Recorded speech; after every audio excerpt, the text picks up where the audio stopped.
It's summer, summer, summertime, which means that Coffee with Yvonne is on summer hiatus. But don't worry, I pulled some Coffee with Yvonne episodes from our archive. We have an archive, y'all, to keep you entertained all summer long.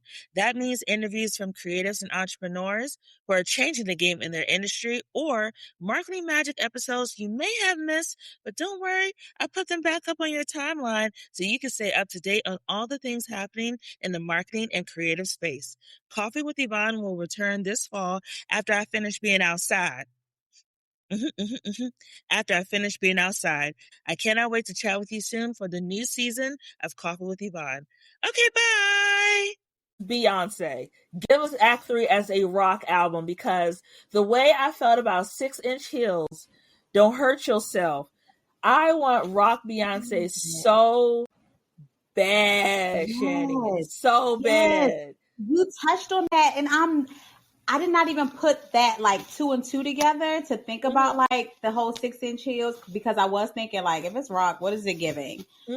But yes, 6-inch heels. That is my that gave. Can you see that gave? I can like, see that. Can you see like her doing like a collaboration, like maybe like Paramore, or like bringing in like, you know, like other black rock elements, maybe like a Fifi Dobson or people like that. That would eat so bad, and I would be in the pit seats for that tour. I would be in the pit. I don't want to be sitting up in the stands. Put me in the pit, me and my Doc Martens. I would have like a bust down, you know, black braid with, you know, silver wrap. You know what I'm saying? Like something. I know how you can be. And it's sad that I'm gonna have to bow out on this one and be in the stands, because my coins is not like that. And you know, you my concert set. But that's not why we're here.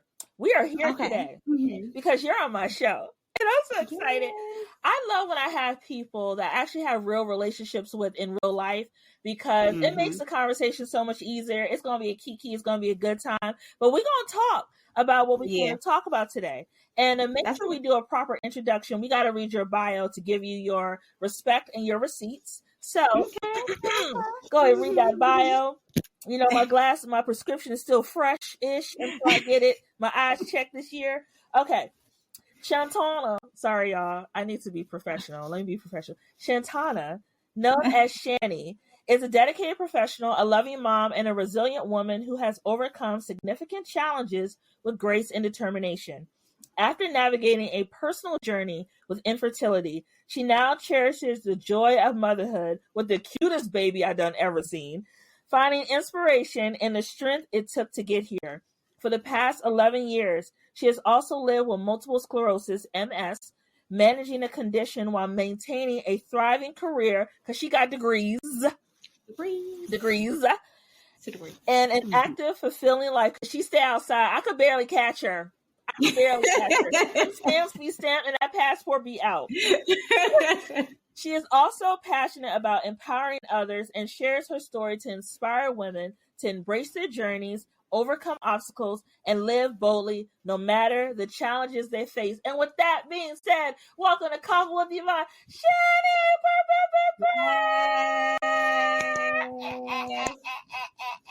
Hi. Hey, Bonnie girl. And you know what?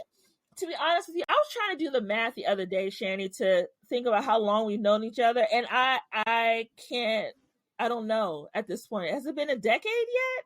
Has it been almost? Not yet. We're at like 9 years. I want to say we're at like 9 years. Okay.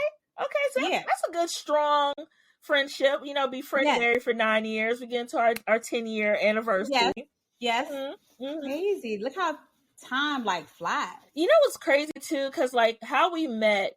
You know how we all essentially met, but considering that we all stayed in touch with each other, and then it became more so you and I like building our own relationship over like shared interests, etc. I just love the fact that we have something real between us, and meeting friends in adulthood is so challenging. Right? Yeah. It is challenging to meet people who you can have authentic conversations with, but you feel like you're not going to be judged during those conversations because of your honesty. And it's not going to end up on social media. That part, like subliminally. Some people are not going to put you out there, but they'll say something subliminally, and you're like, oh, So you're talking about me? Yeah. Because we just had that conversation. So your post clearly is about me without you mentioning me. Period. Say it to my face. Say it to my face. All right. So if we get into our questions, I know I read a little bit in your bio, but can you share a bit about your journey with MS and how it shaped your role as a mom? So a bit about my journey, and I'm the type of person where I don't let things get to me. So I at times forget that I have multiple sclerosis until I start having symptoms. And I'm like, oh, yeah, I do have this thing. But I do not allow multiple sclerosis to take over my life. I do not walk around. Now, don't get me wrong. I'm going to get all the things. I have my disability placard for my vehicle. And I do take advantage of parking in the front. I do use that for work so that I can drive in and be in my comfort zone and park at work because I can have all the things. But I do not allow my disability to cripple me. I do not allow my disability to get in the way of me growing and expanding my career, of being a family person. I do not walk around looking for people to feel sorry for me or just allow it to, again, take over my life. I continue to just move per the normal, do what I need to do, keep stress out of my life because that's a main trigger for my MS symptoms between stress and the weather. So like right now, it's extremely cold. And so when it's extremely cold outside, and if I'm in the elements for a little while, my fingers will freeze up, which will cause like the numbness and the tingling that are typical symptoms of a person with relapse remitting MS. So it'll come and go, depending on what the situation is that will trigger my symptoms. So I just try to stay away from things like that. And so whether if it's extremely cold outside, I'm inside, or I'm not outside for an extended period of time. And I just keep stress out of my life. And that way I'm able to sustain and do things without medication. That's the biggest thing for me right now. Since 2019, 18, 19. So almost 6 years? Yeah. So wow. I've sustained without medication because, again, as long as your symptoms aren't triggered and as long as you're going to get your scans, because they'll do the MRIs just to ensure that's how they're able to detect, like, if your situation is progressing, or if it's sustaining and staying like where it is, which for me it has, and they are able to see that through what's called lesions, which are these like little small clouds. And I have about 5 of them, 3 on my brain and 2 on my spine. And so that's how they're able to tell. So at times where I have like memory lapse or something like that, that's because the lesions, the neural part of my brain is a little off, and so to go off and then come back. If I'm having back spasms, that's because of the little clouds on my spine. So it's not as bad, but some people have 20, 30 lesions, and that's what causes them to have that disability that they have where they're unable to walk, period. And so I'm very grateful that I don't have that. And again, I'm able to sustain without medicine for the last 6 years because I don't stress. So understanding that you are constantly, making sure that you're set in the right environment where stress is not a factor. We don't do stress because we don't want it to trigger anything, knowing like how to take care of yourself. When you started your motherhood journey, what was your biggest concern about parenting and living with MS? So I really didn't have any concerns outside of the fact that MS causes a lot of fatigue as well. And so I'm extremely tired, of course, having whether it's an infant, toddler, up to having children, it's a lot. It takes a lot out of you. And so after a long day of work and coming home, to have to deal with a toddler, it's a lot to think about. But thankfully, I have an amazing husband. I have shout out to Fred. And so I can't complain, and I really didn't have any worries because I have a lot of support around me. Family, friends, like, again, my husband, like my partner for forever. Like this person, when I come home, he ensures baby girl has already eaten. Plus, I don't get home until late anyway. So she has to eat before I get home anyway. So if it's too much on him, and I'm also just in lockstep with him when it comes to Madison, it's more of, are you okay? I'm always checking on him. Do you need a break? Do you need to take her? My mom says she'll take her. Or do you want to see if your parents could take her? So we utilize our village, and a lot of people don't, but we're not afraid to ask for help. So again, I think we entered this journey of creating life with knowing we have the support. Mm-hmm. I think for me, I overanalyze things, which can be a good and a bad thing. Mm-hmm. But it was more of, what are the pros and what are the cons? Yes, do I want children? I do. But do I want to have them and bring them into a space or an environment where I can't give them my all? I would not have wanted to do that. So I'm grateful to God that I was able to say, okay, I think we'll be fine. We have reassurance from my parents that they will be there to help us. Mm-hmm. You're good.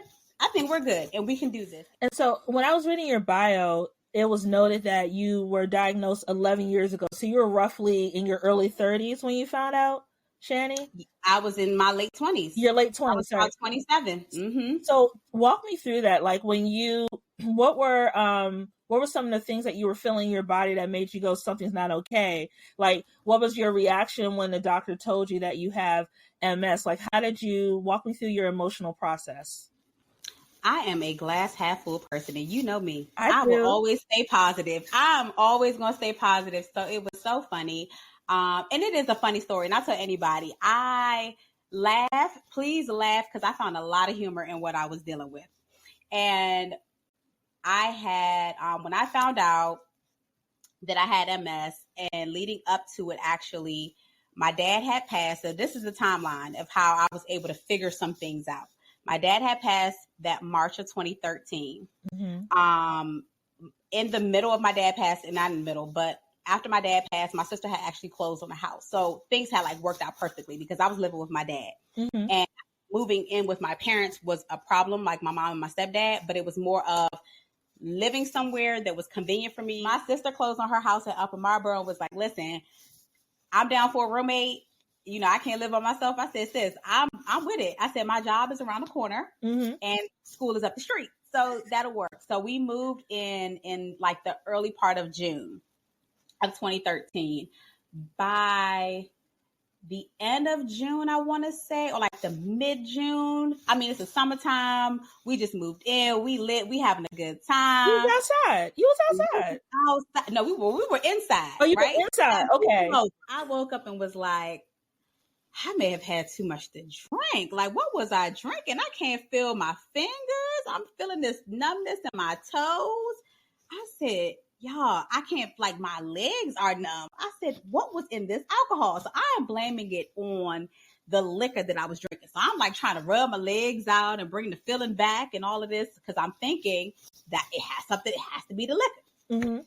So I finally go to my doctor's office, and ironically enough, my medical doctor at the time also was an MS patient. So when I was explaining my symptoms to her, I think she knew what it was. She just could not, of course, diagnose me because that was not her specialty. When I went to go see the neurologist, they did the scan. To make a long story short, he did all the testing, did the scan.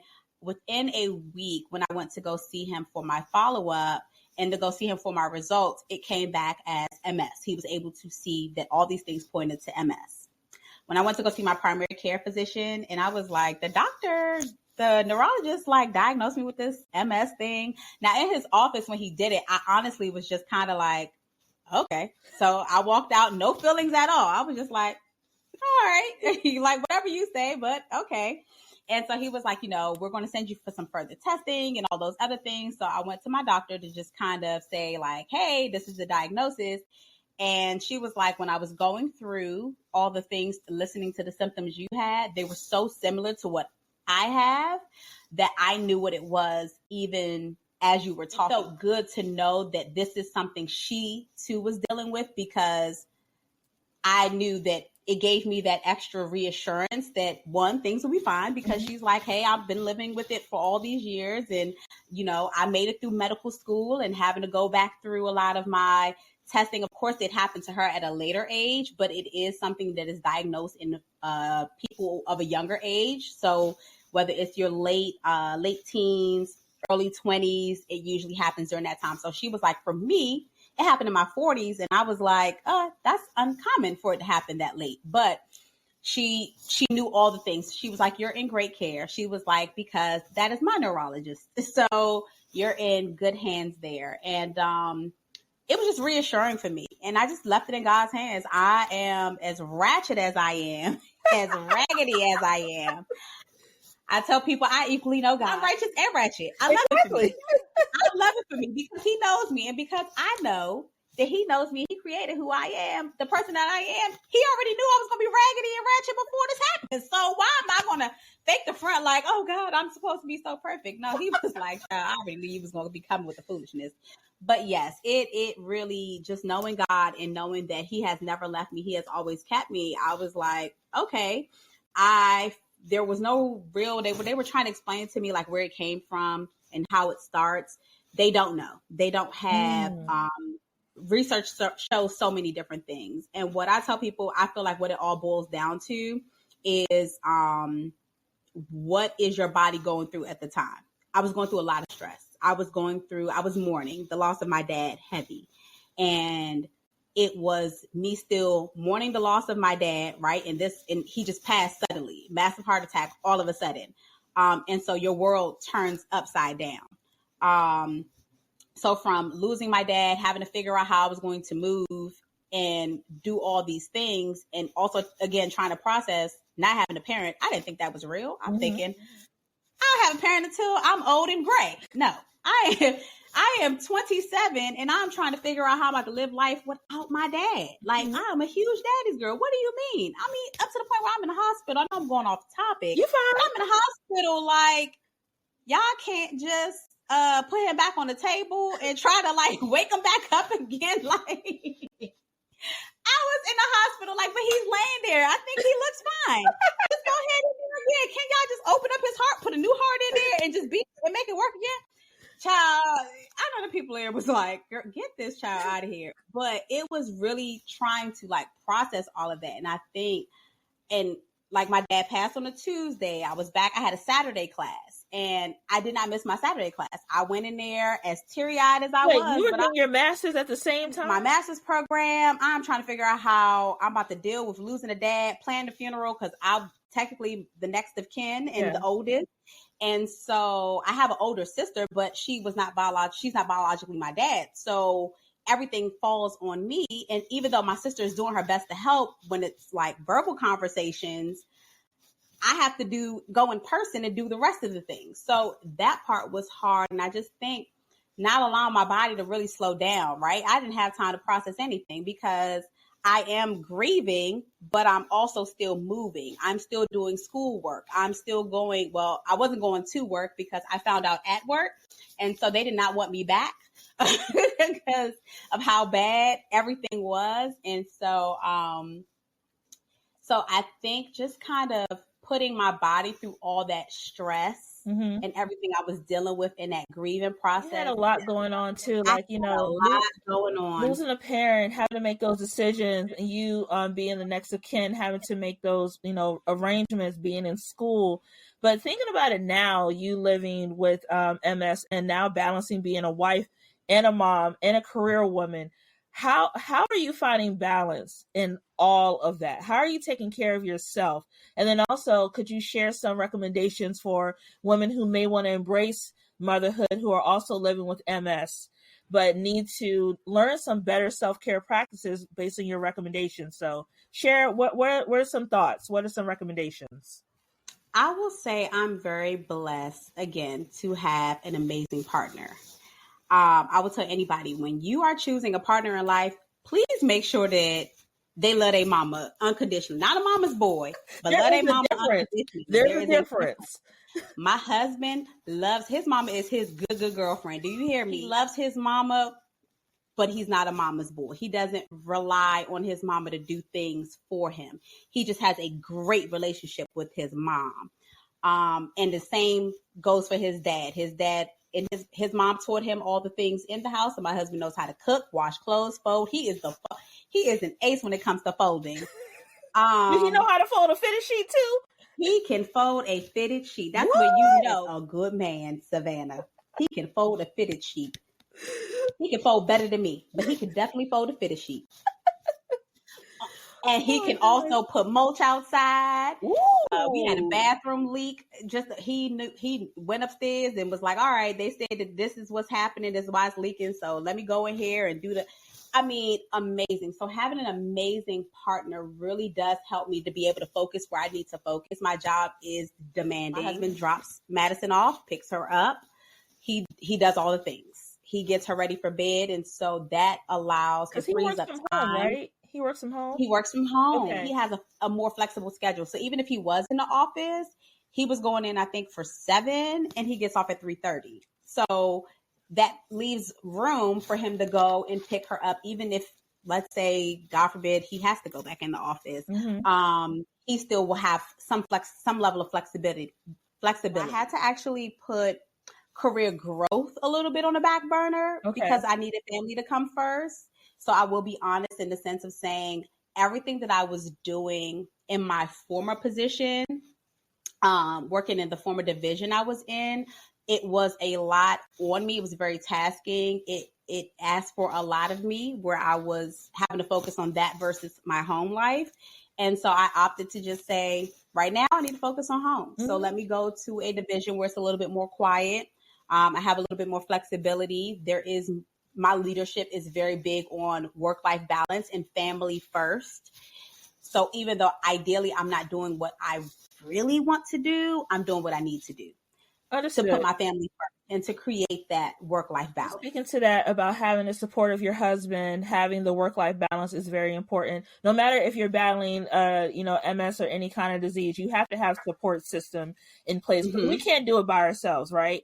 And now that you're raising, a little girl, a daughter, what do you want her to learn from you, watching you find, areas of self-care, find, time to be a wife, to be dedicated to your family? What do you want her to learn the most from you in terms of those characteristics? Like Maddie is our little boo-boo. She's now a full-flown, we're just speaking in the future, she's a full-flown teenager, right? She's starting to come into her full own personality. Mm-hmm. What do you want her to get from you to be instilled in her morals and values as a young woman? I definitely want her to know God is everything, right? And we are a very spiritual family. My father-in-law is a pastor, so my husband is PK. So Madison does go to church on Sundays, and just helping her find that balance to really not schedule life out, but for her to know, one, you put God first and before everything you do, mm-hmm. and live a soft life. Do not let life stress you out. So I try my hardest to be an example of living a life that's not stressful. Mm-hmm. Thankfully, we have the resources where I hire help where I can. I'm always going to outsource. I grew up in a Caribbean household where we're cleaning. That was the thing. You getting up on Saturdays, we're playing the music. Oh, that was a black household too. The boombox was out. That was definitely a black household. Yes, we know. So Saturday morning, I am spraying down furniture. When I had friends call, I had that stepdad that was like, "Oh, Shantuana cannot talk on the phone right now. She's cleaning the house. You don't have a house to clean." That's how he would talk to my friends who would call on a Saturday morning. But I think her seeing these things, but also saying yes, mommy will clean, but we also have someone who will come in and clean. So teaching her the importance of knowing how to take care of a house. Again, my husband some days will cook because he's home more than I am. So some days he'll cook. Some days if we don't feel like cooking, we have the resources, we're going to eat out, and that's okay. Now, the household I grew up in, that wasn't happening. My mother had to come home as tired as she was and still get on the stove and cook. At my big age and what I have learned, you're going to learn to live as easy as you can. Mm-hmm. So if that means go ahead and outsourcing and getting someone else to cook, mm-hmm. or prep your meals for you, you do that. Mm-hmm. I want you to focus on, and my parents did help me to understand, focus on your studies. That was a big thing for us in our household. Yes. I did not get my first job until I moved on campus. Work study student. My parents were like, you still not getting a job off campus. You're going to work on campus. But my parents did not want me to have a job because they just wanted me to focus on getting my education. They didn't want anything getting in the way of that. She'll be able to see the importance of go for your goals. Definitely don't overextend or overwork yourself. Try to plan things out as much as you can and create some sort of schedule so you can have some sort of balance between school and whether you're working or getting house chores done or activities that you're in, and just not overextending herself. Yeah. Because sometimes that creates more on you than you need, and you can't focus on what you need to be focused on. Yeah. And then also understanding too that, you know, you living with MS, do you think that in terms of like the Black and like Latino, Afro-Latino community, because you are a proud Afro-Latino woman, right? You are. You can wave your flag real quick. Go ahead, big up. Go ahead, tell people where your family's from. My family's from Panama. Yes. I love coming to your family functions. Soy Panameño. I tell people all the time, I understand Caribbean Spanish. Other reasons, I don't know what the heck is going on, but put me in an environment where either they're from Panama, Dominican Republic, or Puerto Rico. I know exactly what is going on. That's it, because we're all pretty much the same. Exactly.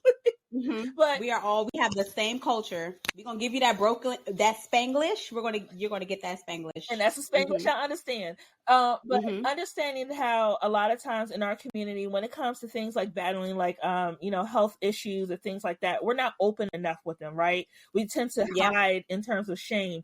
What do you think we could be doing better in terms of supporting members of the MS community or anyone who is battling a health issue that they have to live with day to day? What could we be doing better with? I think just talking about it more, being more transparent, and a lot of engaging with your community and being able to speak up about a lot of things. Well, then that leads to a lot of the issues that we have when people are diagnosed with things. They fight in silence. They battle in silence because they think it's just them. Mm-hmm. Whether it's MS, whether it's infertility. Even going through my fertility journey, I didn't find out my mom had issues having children with her first child. Even with me, it was just a thing that no one talked about or no one spoke on until I was going through my own journey. And then all of a sudden, oh, yes, I meant to tell you. No, can we have these conversations early on? And then my mom did say that. She said, I wish that was something I would have spoken to you about sooner, because I feel like you would have either been further along or, just maybe that's something that we could have. Yes, it would have brought some level of awareness. And even to the point my mom is like, we would have just made sure that you started having children earlier. Like, really? Really? Coming out of your mouth?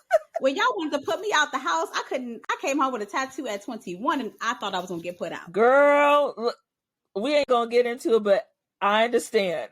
But I think just giving and being open to people in your community. I am such an advocate. I talk freely about battling MS. I do the MS walk yearly. You do. And I invite everybody that I can to come and walk with me. That's a way of educating. I'm not afraid to, when I'm having symptoms, tell my family. Yesterday, I had a conversation with my cousin and my sister about, my fatigue that I have been struggling with. But that's because the weather is changing. It's getting cooler and your body just has these triggers randomly. And so it's funny because my family's very big on, oh, you're feeling tired? Again, Caribbean. You're feeling tired? You need to sleep. You're outside too much. You're always doing something. And I have to explain to them, it does not matter how much rest I get. That is not the case for people who suffer from fatigue when it comes to MS or any other disease chronic that impacts the body or illness that's impacting the body. So I know people with who are cancer survivors who are dealing with the same thing. And it's nothing that sleep will do for you. So when I am feeling good, I am going to go outside. I am going to enjoy those moments. I am going to go places, because when my body shuts down, there's nothing I can do to control that. Mm-hmm. I tell them that's me being fatigued is more of a neurological thing than it is a physical external thing. Like, it's not an organ thing. You can't fight that. I can't drink coffee and wake up. Yeah. I am driving and my whole eyes and body wants to just fall asleep while I'm driving. Mm-hmm. There's no going to get coffee and waking up from that.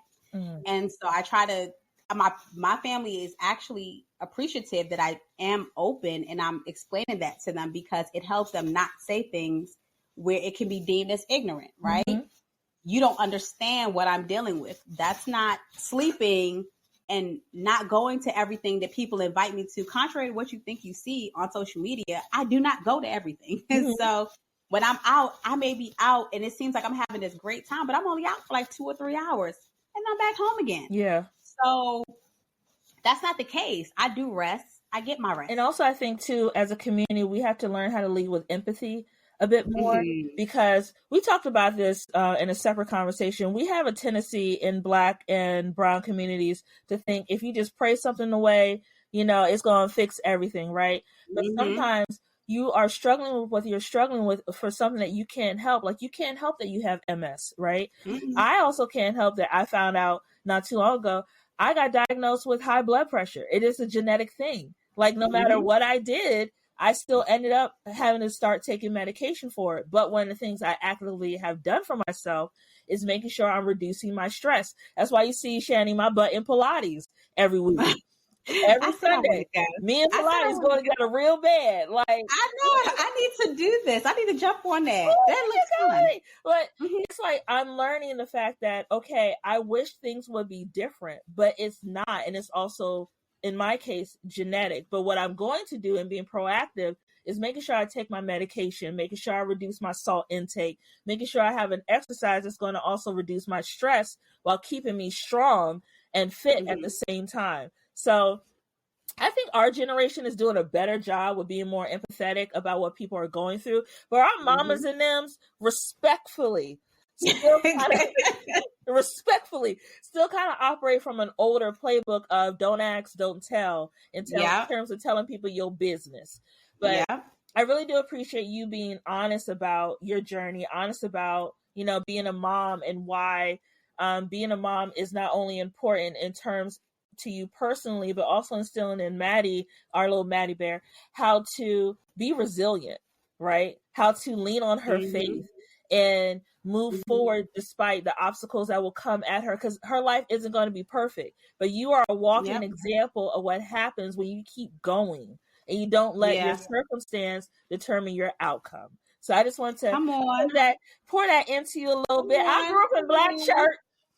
That's it. Black church. That's it. That is it. So we did a mega church.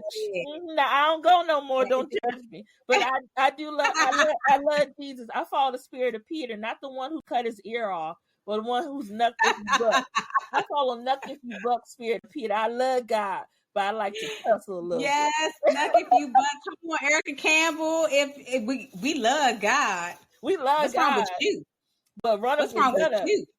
So those are all my questions, but I do have a couple quick fire questions for you if you want to, stick around. Do you want to test it out? You can do it. We can do it. Let's go. Okay, now mind you, this is top of the dome. Don't overthink it. It's your first response. I think I know the answer to some of these questions, but I'm going to let you answer. Okay. In your opinion, who is the best rapper or singer of all time? Am I choosing just one? I'll let you choose two. Can I? Okay, because I was going to say best rapper for sure for me would be, I would say Jay-Z. If I had to be honest, I'm going to say Jay now. Because in the past I would have said Biggie, but he didn't get to give us a full career, right? So it's not fair to say. I would definitely have to say Jay. Okay. And as far as singer goes, no, I don't have one. I can't even say one. Nope. Okay. I don't have one. That is fair. And I had I think anybody else who I love would be performers. So not technically singers. Okay. So let's switch it up. Who is the best performer of all time? Of all times, Michael Jackson. All right. And I'm B all day. You know me and Beyonce go, that's my real bad. If I had to be fair, I would say Michael Jackson is the best. And I mean, he's the most decorated performer of all times. And even with his short span of life that he lived, for sure, the music that he makes is still legendary. It still lives on to this day. And he's influenced a lot of our artists like Beyonce, right? MJ and Prince. Those were her people. Yeah. Those are her people. So yeah, I would have to say I agree with the MJ, but I would like to throw in for a little razzle dazzle. I would also like to throw in Whitney Houston. Yes. I think we don't give Whitney enough respect in terms of give Whitney what she did from a performance standpoint, because Whitney wasn't dancing across the stage, but she had a presence about her. When she was on that stage, she owned that stage. She commanded and owned that stage. Yeah. And vocally, nobody can top a Whitney vocally. Nobody can top a Whitney vocally. First of all, Dance with Somebody, if I ever get my hands on that vinyl, I think I will cry like a baby. But Dance with Somebody, to me, is one of the best vocal performances I have ever heard, because the amount of riffs she does in the song are insane. And Shay, I don't think I ever told you this, but my mama, when she was a teenager, she used to be a gospel singer. So she was a gospel singer back in the day. So I grew up hearing music, and I can hear where someone has a good tone, and I can also hear riffs and changes as they happen. Yep. And Whitney, to me, is top tier in terms of vocals. Yeah. There's nobody. Even when she was on her, we're not gonna go there. Okay, so. No, I know exactly where you was going. She still gave us something, but anyway. Okay, next question. You've discovered you have magic powers, like you are on your Harry Potter-ish, okay? The wand is pulled out, you're doing things. Sabrina the Teenage Witch. What powers do you have, and how do you choose to use them? Ooh, me having magic powers, what do I have? The power to really make everybody nice, everybody kind, to bring kindness to the world. Okay. That would probably be my biggest thing. I am a person who, and if I had to be honest and just think straight off the cusp, right? Because I'm being fair and I'm playing the game right? So if I had to be honest about a magic power, I wouldn't come up with anything else but to say, because some people will be like, oh yeah, I'll make everybody rich. No, I would legit make the whole world kind. And kind-hearted, because I feel like everything else would just flow from there, right? Because you're nice enough where you want to provide, you want to help people, you want there to be equity throughout the world. So I just feel like it would become a snowball effect, right? So if everybody is kind and want to see everybody else succeeding and doing well, it's going to naturally happen. So yeah, I would want everybody to be kind. That's so nice. I want to use my powers for that, because I know that would backfire immediately. The way this world is set up. I don't mean to be cynical, but I'm like, that's not. But considering the people we got in this world, if they were immediately nice, I'm like, okay, where the aliens? Where do they pull up? Because what's about to happen? Yeah. What's about to happen? Anywho, I don't want the. I know they're always listening. I do not believe that is happening. All right, last question for you. I know you're a tea drinker, but if you were a coffee or tea, what would you be? Like, what type of coffee or tea would you be? Something sexy about a caramel macchiato. Okay, I would be a caramel macchiato. Okay, caramel macchiato. Because we love caramel. We love a caramel. We love a caramel. And it's just something about a caramel macchiato that's, sweet, beautiful, got a little extra raspberry. Got that sugar. And then you gotta get the extra syrup on the inside, because they extra with the syrup. Because we gotta be extra, and extra is me. It's who I am. It's us. That's why it's me and you. Okay. That caramel macchiato just gives you that extra something. That extra. So if I had to, I would be a caramel macchiato. I love that. Well, me and my favorite caramel macchiato, we are wrapping up today's chat. Thank you so much to my good sis for being on my show today. Thank you for having me. I love you so much. This was exciting. I love you. Coffee with Yvonne is produced and edited by Yvonne Pearson. Coffee with Yvonne is created by Pink Dollhouse Marketing. You can catch the latest episodes by subscribing to Apple Podcasts or wherever you get your podcasts.